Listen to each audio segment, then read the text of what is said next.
ശാസ്ത്രീയ അഥർവവേദ പഠനം ക്ലാസ് 102.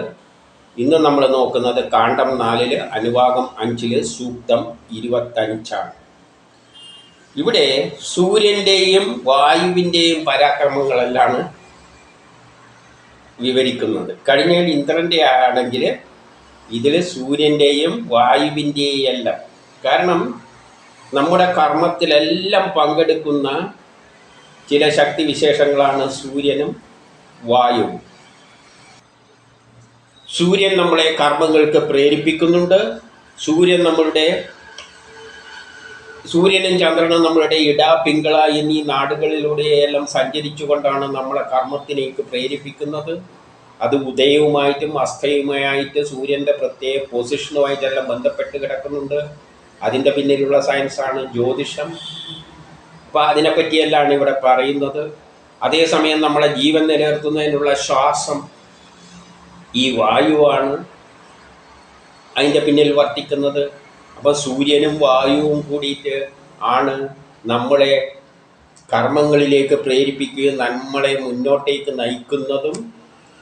നമ്മുടെ സംരക്ഷണം, വായു ഇല്ലാതെ സംരക്ഷണമൊന്നുമില്ലല്ലോ, നമ്മളെ സംരക്ഷിക്കുന്നതും നമ്മുടെ എല്ലാ പ്രവൃത്തികളെയും സംരക്ഷിക്കുന്നതും സൂര്യനും വായുവെല്ലാം കൂടിയാണ്. അതിനെപ്പറ്റിയുള്ള പരാമർശമാണ് ഇവിടെ നടക്കുന്നത്. അതെന്താണെന്ന് നോക്കാം. അഥർവവേദം കാണ്ഡം 4 അനുഭാഗം 5 സൂക്തം 25. ഋഷി, മൃഗാര, ദേവത, വായു, സവിതാവ്, ഛന്ദസ്, ത്രിഷ്ടുപ്പ്, പങ്ക്തി, ബൃഹതി. വായോ സവിതുരുവിദധാനി മന്മഹേ യാവാത്മന്വദിശതൗ യൗ ച രക്ഷതഃ യോ വിശ്വസ്യ പരിഭൂ ബഭൂവധുസ്തൗ നോ മുഞ്ചതമംഹസ യയോഃ പ്രായം നാന്വാനശേ കശ്ചന തൗ നൗ മുഞ്ചതമംഹസഃ തവ വ്രതേ നിവിശന്തേ ജനാസസ്ത്വയുദതേ പ്രരതേ ചിത്രഭാനോ യുവം വായോ സവിതാ ച ഭുവനാനി രക്ഷതസ്തൗ നോ മുഞ്ചതമംഹസഃ അപേതോ വായോ സവിതാ ച ദുഷ്കൃതമപ രക്ഷാംസി ശിമിതാം ച സേധതമ സ ഹ്യൂരുജയാ സൃജധഃ സംബലേന തൗ നൗ മുഞ്ചതമംഹസഃ രയിം മേ പോഷം സവിതോദ വായുസ്തനു ദക്ഷമാ സുവതാം സുഷേവമ അയക്ഷ്മതാദിം ഇഹ മഹ ദത്തം തൗ നൗ മുഞ്ചതമംഹസഃ പ്രസുമതീം സവിതരുവായ ഊദയേ മഹസ്വന്തം മത്സരം മാദയാദഃ അരുവാഗ്വാമസ്യ പ്രവദോ നിയച്ഛതം തൗ നൗ മുഞ്ചതമംഹസഃ ഉപശ്രേഷ്ഠ ന ആശിഷോ ദേവയോധരമിന്ന സ്ഥിരൻ സ്തൗമി ദേവം സവിതാരം ച വായും തൗ നോ മുഞ്ചതമംഹസഃ. ഭാവാർത്ഥം: സൂര്യനും വായുവും പ്രവർത്തിക്കുന്ന വിധം ഞാൻ അറിയുന്നു. ഇവർ എല്ലാ ജീവികളിലും വ്യാപൃതരായി അവരെ രക്ഷിക്കുന്നു. പാപങ്ങൾ അകറ്റുന്ന വായുവും ഭൂമിയും ശ്രേഷ്ഠം കർമ്മങ്ങളാൽ ആകാശത്ത് ജലം ധരിക്കുകയും അതിലൂടെ പ്രസിദ്ധരാവുകയും ചെയ്യുന്നു. മറ്റൊരു ദേവനും ഈ ശ്രേഷ്ഠ കർമ്മം അനുഷ്ഠിക്കാൻ കഴിയില്ല. മനുഷ്യൻ എല്ലായ്പ്പോഴും സൂര്യനെ സേവിച്ച് കഴിയുന്നു. ഉദയസമയത്ത് ശ്രേഷ്ഠ കർമ്മങ്ങളിലേക്ക് ഇറങ്ങുന്നു. വായു, സൂര്യന്മാര് സമസ്ത ജീവികളുടെയും രക്ഷകരാണ്. അവ രാക്ഷസരുടെ കൃത്യങ്ങളിൽ നിന്നും ഞങ്ങളെ രക്ഷിക്കണേ. അവർ അത്തരത്തിലൂടെ ഞങ്ങളെ പുഷ്ടിപ്പെടുത്തുന്നു. സവിതാവ് എനിക്ക് ഐശ്വര്യമുള്ള ശരീരശക്തിയും ആരോഗ്യവും നൽകട്ടെ. വായുവും സൂര്യനും കൂടി തേജസ്സും ആരോഗ്യവും നൽകട്ടെ. സോമരസത്താൽ സംതൃപ്തരായി ഞങ്ങൾക്ക് സദ്ബുദ്ധി നൽകുക. അതിനായിട്ട് ഞാൻ സൂര്യ വായു ദേവകൾക്ക് സ്തുതി അർപ്പിക്കുന്നു. ദാനാദി ഗുണങ്ങളുള്ള ഈ ദേവന്മാര് ഞങ്ങളിൽ കൃപ ചൊരിയുകയും പാപങ്ങളിൽ നിന്ന് രക്ഷിക്കുകയും ചെയ്യുന്നു. സൂര്യനും വായുവും പ്രവർത്തിക്കുന്ന വിധം ഞാൻ അറിയുന്നു. സൂര്യനും വായു എങ്ങനെയാണ് നമ്മുടെ ശരീരത്തിൻ്റെ പ്രവർത്തനങ്ങളെ നിയന്ത്രിക്കുന്നതെന്ന് ഞാൻ അറിയുന്നു എന്ന് പറഞ്ഞാൽ നാം മനസ്സിലാക്കണം. സൂര്യൻ നമ്മുടെ എല്ലാ കർമ്മങ്ങളെയും നിയന്ത്രിക്കുന്നുണ്ട്. നമ്മുടെ നാഡികളിലൂടെയെല്ലാം സൂര്യൻ സഞ്ചരിക്കുന്നുണ്ട്. അതിനനുസരിച്ചാണ് നമ്മളെ വിചാരങ്ങൾ ഉണ്ടാകുന്നതും നമ്മൾ കർമ്മങ്ങളിലേക്ക് മൂവ് ചെയ്യുന്നതും. നമ്മളെ സൃഷ്ടിച്ചിരിക്കുന്നത് കർമ്മം ചെയ്യാൻ വേണ്ടിയിട്ടാണ്. ആ എന്ത് കർമ്മം അതിന് ചെയ്യണോ അതിനനുസരിച്ചിട്ടുള്ള ചിന്താഗതികൾ നമ്മളെ മനസ്സിൽ വിചാരങ്ങളും എല്ലാം ഉണ്ടാക്കിയിടും. അതിലെല്ലാം സൂര്യനും ഗ്രഹങ്ങൾക്കെല്ലാം വലിയ പങ്കുണ്ട്. സൂര്യനിൽ നിന്നുള്ള വായു നാഡികളിലൂടെ സഞ്ചരിക്കുമ്പോൾ അതാണ് വിചാരങ്ങൾക്കെല്ലാം കാരണമാകുന്നത്, സിഗ്നൽ സിസ്റ്റം. അപ്പോൾ ഇവിടെ വായു എന്ന് പറയുമ്പോൾ നാഡികളിൽ സഞ്ചരിക്കുന്ന വായു എന്ന് പറയുന്നത് ഈ വായുവായിട്ട് എടുക്കരുത്. ഛന്ദസ്സിൻ്റെ അടിസ്ഥാനത്തിൽ അതിനെല്ലാം വ്യത്യസ്തമായിട്ടാണ് കാണേണ്ടത്. പക്ഷേ അതേസമയം വായു ഏതിലൂടെയും പോകുന്നുണ്ട്, നമ്മളെ ശ്വാസോച്ഛ്വാസത്തിലൂടെ രക്തത്തിലൂടെ എല്ലാം അത് സഞ്ചരിക്കുന്നുണ്ട്. ആ രണ്ട് ചലനങ്ങളും, ഒന്ന് സിഗ്നൽ സിസ്റ്റം, സൂര്യനിൽ നിന്നുള്ള സിഗ്നൽ സിസ്റ്റവും വായു ശ്വാസത്തിലൂടെ രക്തത്തിലൂടെയുള്ള വായുവാണ് നമ്മളെ സംരക്ഷിക്കുന്നത്, നമ്മുടെ പ്രവർത്തനങ്ങളെ നിയന്ത്രിക്കുന്നതും മുന്നോട്ടേക്ക് നയിക്കുന്നതുമല്ല. അപ്പോൾ എന്തു പറയുന്നു? ആ സൂര്യനും വായുവും പ്രവർത്തിക്കുന്ന വിധം ഞാൻ അറിയണം. എങ്കിലേ എന്താണ് ഈ ശരീരം എങ്ങനെയാണ് പ്രവർത്തിക്കുന്നതെന്ന് മനസ്സിലാവുകയുള്ളൂ. ഇവർ എല്ലാ ജീവികളിലും വ്യാപൃതരായി അവരെ രക്ഷിക്കുന്നു. എല്ലാ ജീവികളിലും ഈ സൂര്യനും വായുവും പ്രവർത്തിക്കുന്നുണ്ട്. എന്നിട്ട് അവരെ രക്ഷിക്കുന്നത് ഈ സൂര്യനും വായുവെല്ലാം കൂടിയാണ്. പാപങ്ങൾ അകറ്റുന്നു, നമ്മുടെ എല്ലാ കഷ്ടപ്പാടുകളെയെല്ലാം അകറ്റുന്നത് വായുവിന് വലിയ പങ്കുണ്ട്. എവിടെയെങ്കിലെല്ലാം എന്തെങ്കിലും മുറിവോ ചതവോ അല്ലെങ്കിൽ രോഗാണുക്കൾ ഉണ്ടാകുമ്പോൾ ശ്വാസത്തിലുള്ള വായു അവിടെ എത്തിയിട്ടാണ്, വായുവെല്ലാം കൂടിയിട്ടാണ് എന്ത് ചെയ്യുന്നത്, അതിനെ ആ ദൂഷ്യങ്ങളെല്ലാം പരിഹരിക്കുന്നത്. വായുവും ഭൂമിയും ശ്രേഷ്ഠ കർമ്മങ്ങളാൽ ആകാശത്ത് ജലം ധരിക്കുകയും, വായുവും ഭൂമിയും ശ്രേഷ്ഠ കർമ്മങ്ങളാൽ വായുവും ഭൂമിയും കൂടിയിട്ടാണ് ആകാശത്ത് ജലം ധരിക്കുക. മഴ പെയ്യുന്നതിന് ഭൂമിയിലുള്ള ജലം മുകളിൽ വായുവിലേക്ക് ഉയരുന്നുണ്ട്, അവിടെ മേഘപാളികളായിട്ട് രൂപാന്തരപ്പെടുന്നുണ്ട്, വായു അതിനെ അടിച്ചു കൊണ്ടുപോയിട്ട് യോജിപ്പിക്കുന്നുണ്ട്. അപ്പോൾ ഇതെല്ലാം എന്ത് ചെയ്യുന്നത്? വായുവും ഭൂമിയും ശ്രേഷ്ഠ കർമ്മങ്ങളാൽ ആകാശത്ത് ജലം ധരിക്കുകയും അതിലൂടെ പ്രസിദ്ധരാവുകയും ചെയ്തു. അപ്പോൾ ഈ മഴ പെയ്യുന്നതിൻ്റെ പിന്നിലുള്ള എന്താണ്? ഭൂമിയിലുള്ള ജലവും അത് വായുവിലേക്ക് ഉയർന്നിട്ട് അവിടെ എന്ത് പറ്റുന്നുണ്ട്? മേഘങ്ങളായിട്ട് രൂപാന്തരം പ്രാപിക്കുന്നുണ്ട്. ഈ മേഘങ്ങളെയെല്ലാം കാറ്റുകൾ വായുവെല്ലാം കൂടിയിട്ടാണ് യോജിപ്പിച്ചു കൊണ്ടുപോയിട്ട് മഴയെല്ലായിട്ട് പെയ്യിപ്പിക്കുന്നത്. അതിലൂടെ അവർ പ്രശസ്തരായിട്ടുണ്ട്. അപ്പം ലോകകർമ്മങ്ങളിൽ എല്ലാം ഇവർ പങ്കെടുക്കുകയാണ്. ഭൂമിയിലുള്ള ജലം ഉയർത്താൻ ആരും ഉണ്ടാണ് സഹായിക്കുന്നുണ്ട്? സൂര്യനും ഉണ്ട്. സൂര്യനില്ലെങ്കിൽ ഭൂമിയിലെ ജലം ഉയരില്ല. അപ്പം സൂര്യനും ഭൂമിയും വായുവെല്ലാം കൂടിയിട്ടാണ് ഈ മഴ പെയ്യിക്കുന്ന വലിയൊരു കർമ്മം നടക്കുന്നത്. അതിലൂടെയാണ് ഇവിടെ ജീവജാലങ്ങളെല്ലാം ഉണ്ടാകുന്നത് തന്നെ. അപ്പം പ്രപഞ്ചം മുഴുവൻ ഇവർക്ക് റോളുണ്ട്. മറ്റൊരു ദേവനും ഈ ശ്രേഷ്ഠ കർമ്മം അനുഷ്ഠിക്കുവാൻ കഴിയില്ല. ഇത്രയും വലിയൊരു കർമ്മം മഴ പെയ്യിപ്പിച്ചിട്ടാണ്. അതുകൊണ്ടാണ് ഇവിടെ ജലം എപ്പോഴും ഉണ്ടാകുന്നത്, എന്നിട്ട് കൃഷി നടക്കുന്നതും. ജലം അശുദ്ധമാകുമ്പോൾ അതിനെ ബാഷ്പീകരിച്ച് മുകളിൽ കൊണ്ടുപോയിട്ട് ശുദ്ധമാക്കിയിട്ട് ശുദ്ധമായ മഴ പെയ്യിക്കുന്നു. ഇവിടുത്തെ ചളിവെള്ളമെല്ലാം അങ്ങ് മുകളിലേക്ക് ഉപയോഗശൂന്യമായ കക്കൂസിലെല്ലാം വെള്ളമാണ് അങ്ങ് കൊണ്ടുപോയിട്ട് ശുദ്ധീകരിച്ചിട്ട് പിന്നും മഴയായിട്ട് പ്രവർത്തിക്കുന്നത്. കടലിലെ വെള്ളമെല്ലാമാണ് അങ്ങ് കൊണ്ടുപോയിട്ട് ശുദ്ധീകരിച്ചിട്ട് വെക്കുന്നത്. നമുക്ക് കടൽ വെള്ളം ശുദ്ധീകരിക്കാനുള്ള എത്ര പാടുണ്ട്. കക്കൂസിലെല്ലാം വെള്ളമെല്ലാം എന്നെല്ലാം പറയുമ്പോൾ നമ്മൾ ഓടകളെല്ലാം കാണുമ്പോൾ എന്തൊരു രോഗാണുക്കളെല്ലാം പരത്തുന്നത്. നമ്മളതിനെ ശുദ്ധീകരിച്ച് പിന്നെ ഉപയോഗിക്കാൻ നമുക്ക് പറ്റുന്നുണ്ടോ? ഒന്ന് ആലോചിച്ചൊക്കെ, ഈ ഉപയോഗിച്ച് കളയുന്ന വെള്ളമെല്ലാം ശുദ്ധീകരിച്ചിട്ട് എടുക്കാൻ നമുക്ക് പറ്റുന്നുണ്ടോ? ഇല്ല. പ്രകൃതി പക്ഷെ അത് ചെയ്യുകയാണ്. സൂര്യൻ അവിടെ കിടന്ന് ഈ ഏത് വെള്ളമായാലും, കക്കൂസിലെ വെള്ളമായാലും എന്തായാലും പറ്റും, അതിനെല്ലാം അങ്ങ് കൊണ്ടുപോയിട്ട് ശുദ്ധീകരിച്ചിട്ട് വായുവെല്ലാം മേഘങ്ങളാക്കി മാറ്റിയിട്ട് ശുദ്ധമായ വെള്ളമായിട്ട് നമ്മളത് ശുദ്ധവെള്ളം നമ്മൾ എടുത്ത് കുടിക്കുകയാണ്. നമ്മളെ കൊണ്ട് ഇനിയൊന്ന് ശുദ്ധീകരിച്ചെടുക്കാനൊന്നും അത്ര എളുപ്പമുള്ള പരിപാടിയൊന്നുമില്ല. അപ്പം ഇതെല്ലാം സിമ്പിളായിട്ട് ചെയ്യും. ഇത് ഏത് ദേവന്മാർക്കാണ് അതുകൊണ്ട് മറ്റുള്ള ദേവന്മാർക്കൊന്നും ഈ കഴിവില്ല.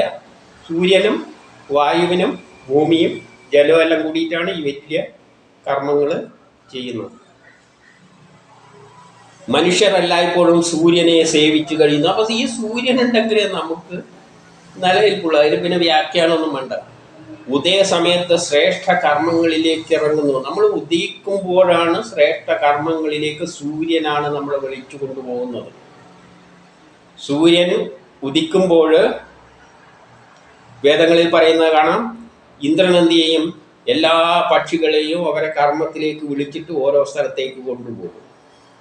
എന്നിട്ട് അവിടെ കർമ്മം ചെയ്യിപ്പിക്കും. അതിൽ ഇന്ദ്രനും അവിടെ പങ്കെടുക്കും. വൈകുന്നേരമാകുമ്പോൾ സൂര്യൻ വേറൊരു സ്ഥലത്ത് വരുമ്പോൾ എല്ലാത്തിനെയും വിളിച്ചിട്ട് അതിൻ്റെ കൂട്ടിലേക്ക് കൊണ്ടുവരുന്നതെല്ലാം ഇന്ദ്രനും എല്ലാം കൂടിയിട്ടാണെന്ന് വേദങ്ങളിൽ വേറെടുത്ത് പറയുന്നുണ്ട്. അതായത് സൂര്യൻ്റെ ഉദയാസ്തമനങ്ങളെ അനുസരിച്ചാണ് നമ്മുടെ എല്ലാ കർമ്മങ്ങളും പ്രോഗ്രാം ചെയ്തിരിക്കുന്നത്. നമ്മൾ ഇൻഡിപെൻഡൻ്റ് അല്ല. ഉദിക്കുമ്പോൾ നമ്മളെ മനസ്സിൽ ഓരോ ചിന്താഗതികളുണ്ടാകും. നീ പോയി ആ ജോലി ചെയ്യുന്നു, നമ്മൾ ഓടിപ്പിടിച്ചെടിയിക്കുന്നു, ആ കർമ്മത്തിലേക്ക് സഞ്ചരിക്കുന്നു. വൈകുന്നേരം ആകുമ്പം തിരിച്ച് കൊണ്ടുവരികയും ചെയ്യുന്നു. സൂര്യനല്ല, മറ്റുള്ള ഗ്രഹങ്ങൾ. അതുകൊണ്ടാണ് ചിലവർ രാത്രി വർക്ക് ചെയ്യേണ്ടിയല്ല വരുന്നത്. ആ വ്യത്യസ്തമായ ഗ്രഹങ്ങളുടെ സ്വാധീനം അനുസരിച്ച് പല സമയങ്ങളിൽ. എന്നാലും പ്രധാനമായിട്ടുള്ളത് സൂര്യൻ തന്നെയാണ്. ഉദയസമയത്ത് ശ്രേഷ്ഠ കർമ്മങ്ങളിലേക്ക് ഇറക്കുന്നു. ലോകം ഉദിക്കുമ്പോഴാണ് പുതിയൊരു കർമ്മത്തിലേക്ക് നയിക്കപ്പെടുന്നത്. വായു സൂര്യന്മാർ സമസ്ത ജീവികളുടെയും രക്ഷകരാണ്. വായുവും സൂര്യനാണ് എല്ലാ ജീവികളെയും രക്ഷിക്കുന്നത്. അവൻ്റെ ആയുസ് പോലും സൂര്യനാണ് തീരുമാനിക്കുന്നത്. അവ രാക്ഷസരുടെ കൃത്യങ്ങളിൽ നിന്നും നമ്മളെ രക്ഷിക്കണേ എന്ന് പറയാണ്. നമുക്കെതിരായ പ്രതിബന്ധങ്ങൾ ഉണ്ടാവും. അതും ഗ്രഹങ്ങൾ അനുകൂലമാണെങ്കിൽ നമ്മൾ രക്ഷപ്പെടും, ഇല്ലെങ്കിൽ നമ്മൾ തട്ടിപ്പോകും. അപ്പം നമ്മളെ ആയുസ് തീർന്നെങ്കിൽ പിന്നെ രാക്ഷസന്മാർ നമ്മളെ നശിപ്പിക്കും. രോഗാണുക്കളെല്ലാം വന്നിട്ട് ചിലപ്പം മരിച്ചെന്ന് വരും ചെറിയ പ്രായത്തിൽ തന്നെ. നമ്മൾ ആയുസ് തീർന്നത് കൊണ്ടാണ്, നമ്മളെ ജോലി തീർന്നു. അതുകൊണ്ട് സൂര്യനും വിചാരിച്ചു ഇനി ഇവരെ കൊണ്ട് ആവശ്യമൊന്നുമില്ല, ഇനി ജോലി ചെയ്യിപ്പിക്കാനൊന്നുമില്ല, മരിക്കുന്നു. അപ്പോൾ അസുരന്മാർ അവരുടെ കർമ്മവും ചെയ്യുന്നു. അപ്പോൾ ഒരാളെല്ലാം കുറേ 100 വയസ്സ് 105-ാം വയസ്സിലും ജോലി ചെയ്യണം, ഒരാളെ കൊണ്ട് പലതും ചെയ്യിപ്പിക്കാനുണ്ടെന്ന് പറഞ്ഞാൽ സൂര്യൻ അതിനെ അവിടെ കൊണ്ടുപോകുന്നത് ചെയ്യും. അതിനെ പിന്നെ അസുരന്മാർക്കൊന്നും ഒന്നും ചെയ്യാൻ പറ്റില്ല. അപ്പോൾ എല്ലാ കാര്യങ്ങളും സൂര്യൻ്റെ പ്ലാൻ അനുസരിച്ച് പ്ലാനറ്ററി സിസ്റ്റം, അവിടെയാണ് അതിൻ്റെ കിടപ്പെല്ലാം കിടക്കുന്നത്, നിയന്ത്രണം. അതിൽ പ്രധാനപ്പെട്ട ഒന്നാണ് സൂര്യൻ. അവൻ അന്നരസത്തിലൂടെ ഞങ്ങളെ പുഷ്ടിപ്പെടുത്തുന്നു. അന്നരസത്തിലൂടെ നമുക്ക് വേണ്ട ഭക്ഷണങ്ങളെല്ലാം പ്രകൃതിയിൽ ഉണ്ടാക്കി തന്നിട്ടുണ്ട്. അതെല്ലാം അന്നരസത്തിലൂടെ ശരീരത്തിൽ ദഹിപ്പിക്കുന്നതും നാഡികളിലൂടെയുള്ള പ്രവർത്തനത്തിലൂടെയാണ്. നമ്മളെ ശരീരത്തിൻ്റെ അകത്ത് നടത്തുന്ന പ്രവർത്തനങ്ങൾ നമ്മൾ അറിഞ്ഞിട്ടൊന്നുമല്ല, നമ്മൾ വായിലൂട്ടി അങ്ങ് തള്ളിക്കൊടുക്കുന്നതേ ഉള്ളൂ. അതിനെയെല്ലാം വേണ്ട രൂപത്തിൽ പ്രോസസ്സ് ചെയ്തിട്ട് വേണ്ട അവയവങ്ങളിൽ എത്തിക്കുന്നതിൻ്റെ എല്ലാം പിന്നിലുള്ള പ്രവർത്തിക്കുന്ന ശക്തി പ്രകൃതിയാണ്. അത് സൂര്യനും ഗ്രഹങ്ങളുടെ എല്ലാമാണ്. അതിൻ്റെ നിയന്ത്രണമെല്ലാം നാഡികളിലൂടെയാണ്. സവിതാവ് എനിക്ക് ഐശ്വര്യവും ശരീരശക്തിയും സുഖവും എല്ലാം നൽകട്ടെ. ആ പ്ലാനറ്റ്സിൻ്റെ ചലനമനുസരിച്ചാണ് നമുക്ക് ഐശ്വര്യം നേടുന്നതും ശരീരത്തിന് ബലമുണ്ടാകുന്നതും സുഖം നൽകുന്നതും എല്ലാം പ്ലാനറ്റ്സിലുമായിട്ട് ബന്ധപ്പെട്ടിട്ടുണ്ട്. അതുകൊണ്ടാണ് ജ്യോതിഷത്തിലൂടെ ഏത് ശാസ്ത്രം നിങ്ങൾ പൂർണ്ണമായിട്ടും മനസ്സിലാക്കേണ്ടിക്ക് അത് പൂർണ്ണമാകുന്നത് ജ്യോതിഷത്തിലൂടെ നോക്കിയാൽ മാത്രമാണ്. എല്ലാ മനുഷ്യർക്കും നമ്മൾ ടോണിക് കൊടുത്തോണ്ടൊന്നും തടിക്കാൻ പോകുന്നില്ല. അതിൻ്റെ സമയത്തുമ്പോൾ ഒരു ടോണിക്കും കൊടുക്കാതെ അവൻ ഇത് തടിക്കുകയും ചെയ്യും. അമ്മമാർ മെലിഞ്ഞ കുട്ടികളെ തടിപ്പിക്കാൻ വേണ്ടിയിട്ട് പെടുന്ന പാടെല്ലാം ഞാൻ കണ്ടിട്ടുണ്ട് പലവരും. പക്ഷെ അതിൻ്റെ സമയത്തുമ്പോൾ അവൻ കഴിയുമ്പോൾ തടിക്കാന്തം വിട്ടുപോകും. നമ്മൾ അതുവരെ ഒന്നു കൊടുത്താൽ ഒന്നും ആകാൻ പോകുന്നില്ല. അപ്പോൾ ഒരു സമയത്തുമ്പോൾ ചിലവർ തന്നെ ഡോക്ടർമാർ പറയും, ഇപ്പം ചില രോഗങ്ങളെല്ലാം വരുമ്പോൾ അതൊരു പ്രായത്തുമ്പോൾ അങ്ങ് പോയിക്കോളും. എന്താ ഈ പ്രായം സമയമായിട്ട് ബന്ധപ്പെട്ട തന്നെയാണ്. അതിലേക്കെല്ലാം നമ്മൾ വരും. ജ്യോതിഷത്തിൻ്റെ പിന്നിലുള്ള സയൻസെല്ലാം നമ്മൾ കാണും. ഇപ്പം തൽക്കാലം ഇത്ര പറഞ്ഞ് നിർത്താം. വായുവും സൂര്യനും കൂടി തേജസ്സും ആരോഗ്യവും നൽകട്ടെ. ഇപ്പം സൂര്യനും വായുവെല്ലാണ്. വായു, ശരീരത്തിലുള്ള വായു സഞ്ചാരം നല്ലതാണെങ്കിൽ നമ്മൾ ആരോഗ്യം നിലനിൽക്കും. അതിനാണ് ഇത് ബ്രീത്തിങ് എക്സസൈസ് എല്ലാം എടുക്കുന്നത്. സൂര്യനും ആ ഗ്രഹങ്ങളും എല്ലാം അതിനനുയോജിച്ച് വരണം. അല്ലാതെ വെറുതെ ബ്രീത്തിങ് എക്സസൈസ് എടുത്തു കഴിഞ്ഞാൽ ചിലപ്പോൾ ഒന്നും ആകാൻ പോകുന്നില്ല. അപ്പം ഈ രണ്ടുപേരും കൂടി വേണം. സോമരസത്താൽ സംതൃപ്തരായി ഞങ്ങൾക്ക് സൽബുദ്ധി നൽകുക. സോമരസം, അപ്പോൾ എന്ത് വേണം, ഭക്ഷണവും എല്ലാം ഇതിൻ്റെ കൂട്ടത്തിൽ വരുന്നുണ്ട്. ഇതെല്ലാം കൂടി ആകുമ്പോഴാണ് നമുക്ക് ബുദ്ധിയും തെളിയുന്നത്. അതിനായി ഞാൻ സൂര്യവായുദേവന്മാർക്ക് സ്തുതി അർപ്പിക്കുന്നു. അതായത് സൂര്യനും വായുവും എല്ലാം കൂടിയിട്ടാണ് നമ്മുടെ ബുദ്ധിശക്തിയെല്ലാം നൽകുന്നത്. അല്ലാതെ കുറേ എന്തെങ്കിലും കഴിച്ചുകൊണ്ട് ബുദ്ധിയൊന്നും വരില്ല. ജനിതകമായിട്ട് നമ്മളെ ജനിപ്പിക്കുമ്പോൾ ഓരോ കർമ്മത്തിനാണ് കർമ്മം ചെയ്യാനാണ് ജനിപ്പിക്കുന്നത്. ബുദ്ധി ഉപയോഗിച്ച് കർമ്മം ചെയ്യേണ്ടവനാണെങ്കിൽ അതിനനുസരിച്ചുള്ള ബുദ്ധിയെല്ലാം അവന് കൊടുക്കും, അവനെ കൊണ്ട് കർമ്മം ചെയ്യിപ്പിക്കാൻ വേണ്ടിയാണ്. നമ്മളൊന്നും അല്ല അതിൻ്റെ പിന്നിലുള്ളത്. നമ്മളെ ഒന്നിനെ സൃഷ്ടിക്കുന്നുണ്ട്. നമുക്ക് കുറേ ജോലി ചെയ്യാനുണ്ട്. ആ ജോലിക്കനുസരിച്ച് ടൂൾസ് നമുക്ക് തരും. ബുദ്ധി ഉപയോഗിച്ച് ചെയ്യേണ്ടെങ്കിൽ നല്ല ബുദ്ധി വികസിപ്പിച്ച് തരും. അതെല്ലാം സൂര്യൻ തന്നെയാണ് തീരുമാനിക്കുന്നത്. അതിൻ്റെ നാഡികളിലൂടെയാണ് അതിൻ്റെ കൺട്രോളെല്ലാം വരുന്നത്. അതെല്ലാം നമുക്ക് വേദത്തിലൂടെ കാണാൻ പോവുകയാണ്. നാഡികളിലൂടെയല്ല എങ്ങനെയാണ് ഇത് നമ്മളെ ശരീരമായിട്ട് ഈ ഗ്രഹങ്ങളെ ചലനം ബന്ധപ്പെട്ട് കിടക്കുന്നത് എന്നുള്ളത്. ഇതൊന്നും ആധുനിക സയൻസ് കണ്ടെത്താത്ത കാര്യങ്ങളാണ്. ദാനാദി ഗുണങ്ങളുള്ള ഈ ദേവന്മാർ ഞങ്ങൾക്ക് കൃപ ചൊരിയുകയും പാപങ്ങളിൽ നിന്ന് രക്ഷിക്കുകയും ചെയ്യുന്നു. ഈ ഗ്രഹങ്ങളാണ് നമ്മുടെ കഷ്ടപ്പാടുകൾ നീക്കുന്നതിനെല്ലാം പിന്നിലുള്ളത്. ഈ ഗ്രഹങ്ങളാണ്. അതുകൊണ്ടാണ് ജ്യോത്സ്യന്മാരെടുത്ത് വരുന്നത് എൻ്റെ കഷ്ടകാലം എപ്പം തീരുന്നതെന്നോ. കഷ്ടകാലം എന്ന് പറഞ്ഞാൽ എന്താണ്? പാപങ്ങളാണ്. നമ്മൾ പാവികളാണ്. നമുക്ക് കുറേ കഷ്ടതയുണ്ട്. ഈ കഷ്ടത എപ്പോൾ അങ്ങ് തീരുമോ എന്ന് ചോദിച്ചാൽ ഒരിക്കലും തീരാൻ പോകുന്നില്ല, മരിക്കുന്നത് വരെ. കാരണം എന്തുകൊണ്ട്? നമുക്ക് ഈ കഷ്ടത ഉണ്ടെങ്കിൽ, പാപം ഉണ്ടെങ്കിൽ നമ്മൾ ആ പരിഹാരത്തിനായിട്ട്, പാപപരിഹാരത്തിന് വല്ല ഏലസ് കെട്ടലല്ല ഉദ്ദേശിക്കുന്നത്. നമുക്ക് വിശക്കുന്നുണ്ടെങ്കിൽ പാപം കൊണ്ടാണ്. നമ്മൾ ഒപ്പം പറയും നീ പാപിയാണ്, അതുകൊണ്ടാണ് എന്തോ കുറ്റം ചെയ്തിട്ടുള്ളത്, അതുകൊണ്ടാണ് വിശക്കുന്നത്. അതൊന്നുമല്ല. വിശക്കണ്ടെങ്കിൽ വിശന്നെങ്കിൽ മാത്രമേ നമ്മൾ എന്ത് ചെയ്യുള്ളൂ, പോയി വല്ല ജോലിയും ചെയ്തിട്ട് വയറ്റിൽ ഇടേണ്ട വല്ലതും ചെയ്യുകയുള്ളൂ. അതിനു വേണ്ടി വിശപ്പ് തന്നതാണ്, എല്ലാവർക്കും കൊടുത്തിട്ടുണ്ട്. അതുകൊണ്ടാണ് ബൈബിളിൽ പറഞ്ഞാൽ എല്ലാവരും പാപികളാണ്. ഇവിടെ എപ്പം പാപി എന്ന് പറയുന്നതിൻ്റെ അർത്ഥം ഇതാണ്. മനുഷ്യനൊരിക്കലും തൃപ്തി കിട്ടില്ല, മുക്തി കിട്ടില്ല. മുക്തി കിട്ടിയാൽ പറ്റും. എല്ലാം വിട്ടിട്ട് ബ്രഹ്മത്തെ പോലെ ലയിച്ചാൽ പിന്നെ ഒന്നുമില്ല, വിശപ്പില്ല, ഒരു യുക്തിയില്ല. അല്ലെങ്കിൽ പാപികളാണ്, ഒന്നും തൃപ്തിയില്ല. അപ്പോൾ ആരോടെങ്കിലും ചോദിച്ചിട്ട് എനിക്കിങ്ങനെ വിഷമം എന്താണ്, നിൻ്റെ എന്തോ പാപമുണ്ട്, നീ എന്തോ പാപം ചെയ്തു. എല്ലാവരും പാപികളാണ്. ഈ പാപം വേണ്ടിയിട്ട് വെച്ചത് തന്നെയാണ്. അപ്പോൾ ആ പാപം എന്തോ ഒരു കുഴപ്പമുണ്ട്. അത് പരിഹരിക്കാനുള്ള വഴിയാണ് പരിഹാരം എന്ന് പറയുമ്പോൾ. വിശക്കുന്നുണ്ടെങ്കിൽ പരിഹാരം എന്ന് പറഞ്ഞാൽ പോയി അധ്വാനിക്കുക, വല്ലതും വാങ്ങി തിന്നുക. അല്ലാതെ ഏലസം കെട്ടിയിട്ട് ഇരുന്ന് കഴിഞ്ഞാൽ വിശപ്പൊന്നും തീരാൻ പോകുന്നില്ല, ആ പൈസയും പോക്കുകയുള്ളൂ. അതുകൊണ്ട് പാപം എന്ന് പറയുന്നത് മനുഷ്യരെ എല്ലാവരെയും പാപികളായിട്ടാണ് സൃഷ്ടിച്ചിരിക്കുന്നത്. ആ പാപത്തിൽ നിന്ന് രക്ഷപ്പെടാൻ വേണ്ടിയാണ്, പരിഹാരമായിട്ടാണ് നമ്മൾ ഒന്നിക്ക് പഠിച്ച് വിദ്യ നേടിയിട്ട് ജോലി എടുത്തു കഴിഞ്ഞാൽ സാമ്പത്തികപരമായിട്ടുള്ള പ്രശ്നങ്ങളെല്ലാം പരിഹാരമാണ്. വിശക്കുന്നുണ്ടെങ്കിൽ അധ്വാനിച്ചു കഴിഞ്ഞാൽ വല്ലതും കിട്ടും, അതോട് പരിഹാരമായി. ഇതെല്ലാം പരിഹാരങ്ങൾ. നമ്മൾ ചെയ്യേണ്ട പരിഹാരം എന്ന് പറഞ്ഞാൽ എന്താണോ പ്രശ്നമുള്ളത് അത് പരിഹരിക്കാനുള്ള വഴി ആലോചിച്ചിട്ട് ആ വഴിയിലൂടെ നേടിയത്, അല്ലാതെ വേറെ വഴിയൊന്നുമില്ല. അല്ലാതെ നമ്മൾ ധരിക്കുന്ന മാതിരി ഒരു പരിഹാരം എന്ന് പറയുന്നത് അതാണ്. നമുക്ക് അറിവില്ലെങ്കിൽ പഠിക്കാൻ പോവുക. പഠിക്കാൻ പോയി കഴിഞ്ഞാൽ ആരടുത്തും പോയാൽ അയ്യോ എനിക്ക് വിദ്യ തീരെ പോരാ എന്ന് തോന്നുകയാണെങ്കിൽ എവിടെയെങ്കിലും പഠിക്കാൻ പോവുക, ജ്ഞാനം നേടിയിട്ട് പോവുക. അപ്പോൾ അത് അറിവ് കിട്ടും. അപ്പം നമ്മൾ ആ പാപമെല്ലാം മാറിക്കിട്ടും. അപ്പം പാപം എന്ന് പറയുന്ന ഇതാണ്, നമുക്ക് അതൃപ്തി, എന്തെല്ലോ ഫീൽഡിൽ നമ്മൾ അതൃപ്തി ഉണ്ടാകുമ്പോഴാണ് എന്തോ ഞാൻ പാപിയാണ് എന്നുള്ള ചിന്ത വരുന്നത്. അതിനുള്ള പരിഹാരം എന്താണ്? അതിനെ മനസ്സിലാക്കിക്കൊണ്ട് ബുദ്ധിപരമായിട്ട് നീങ്ങിക്കൊള്ളുക, നിങ്ങൾ രക്ഷപ്പെടും.